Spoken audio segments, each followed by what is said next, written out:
வாருங்கள் அதனை கண்டு கழிப்போம்.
அறிவியல் வாரத்தை முன்னிட்டு மாணவர்கள் தரப்பில் சோதனை மேற்கொள்கின்றனர். வாருங்கள் அதனை காண்போம்.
அந்த 1வது பத்தில வந்து அந்த ஆக்சிஜன் இருக்கிற வசி அந்த பலூன் வந்து விரிவடையும். இன்னொரு பத்தில வந்து ஹைட்ரஜன் இருக்கிற வசி அதுல வந்து பலூன் வந்து விரிவடையும். நன்றி. இந்த அறிவியல் மற்றும் புத்தாக்க சிந்தனை வாரத்தை பற்றி நம் பள்ளி தலைமையாசிரியரிடம் சில விவரங்களை கேட்போம். வாருங்கள். வணக்கம் மைதிலை. அறிவியல் பாடம் மாணவர்களுக்கு எவ்வளவு முக்கியம் என்று நினைக்கிறீர்கள்?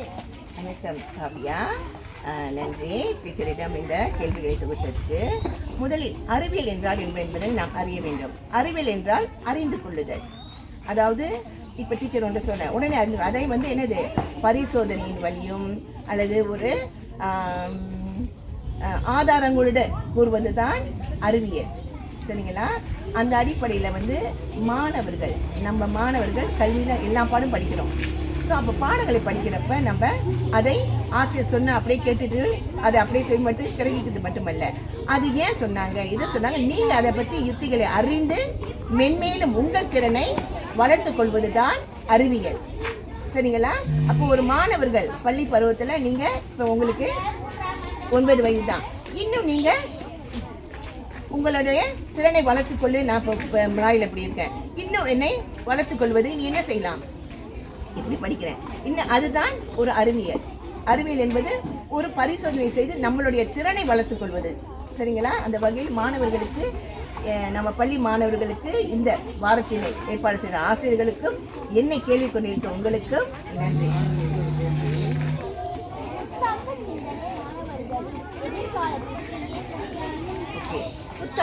புத்தாக்கம் என்றாலா ஒரு பொருளை புதிதாக உருவாக்குதல், கண்டுபிடித்தல், அதான் புத்தாக்கம்.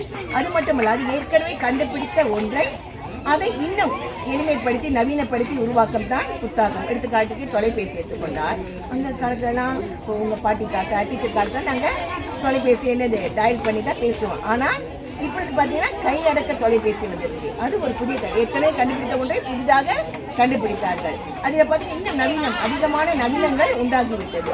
அப்போ மாணவர்கள் இது போல தான் சொன்னது மாதிரி தான் தங்களுடைய கல்வியில மட்டும் இல்லாத அனைத்தும் தங்களுடைய இப்போ மேத்தமெட்டிக் நான் இவ்வளோ வீக்காக இருக்கேன், என்ன செய்யலாம், உன்னை பரிசோதிக்கணும். நான் வீக்கான என்ன செய்யலாம், ஓகே தேங்க்ஸ்ல ஆனால் வீக்காக இருக்கேன்னா அதை நீ எவ்வாறு கையாளலாம் என்பதெல்லாம் தன்னுடைய ஆக்கத்துக்கு ஊக்கத்துக்கு ஏற்றவாறு சிந்தித்து செயல்படுவதுதான் புத்தகம். ஒரு கண்டுபிடித்துட்டாங்க, ஆனா உங்களோட வயதுக்கு நீங்கள் உங்களை பாடத்திட்டத்தில் என்னென்ன திறன்களை மேற்கொண்டு உங்களை வளர்த்துக் கொள்ளலாம் என்பதும் ஒரு புத்தாக்கம் தான்.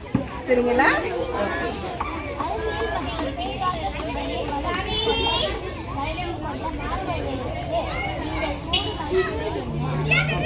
நம் பள்ளி மாணவர்கள் பார்த்தீங்கன்னா இப்போ பார்த்தீங்கன்னா நிறைய கண்டுபிடிப்புகளை செய்து கொண்டு இருக்காங்க. இது மட்டும் அல்லாது நம் பள்ளி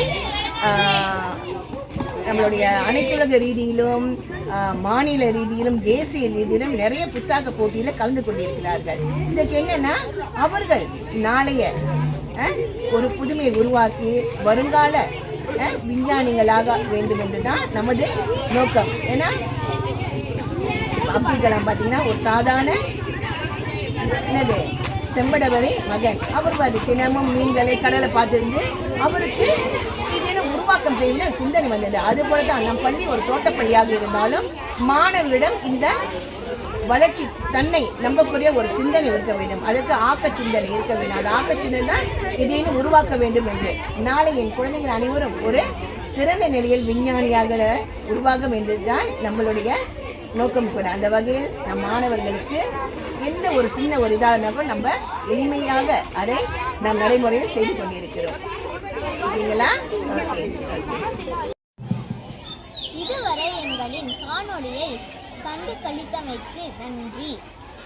மீண்டும் மற்றொரு நிகழ்ச்சியில் உங்களை சந்திக்கும் வரை உங்களிடம் இருந்து விடைபெறுவது காவியா சி. ரகுவரன். நன்றி.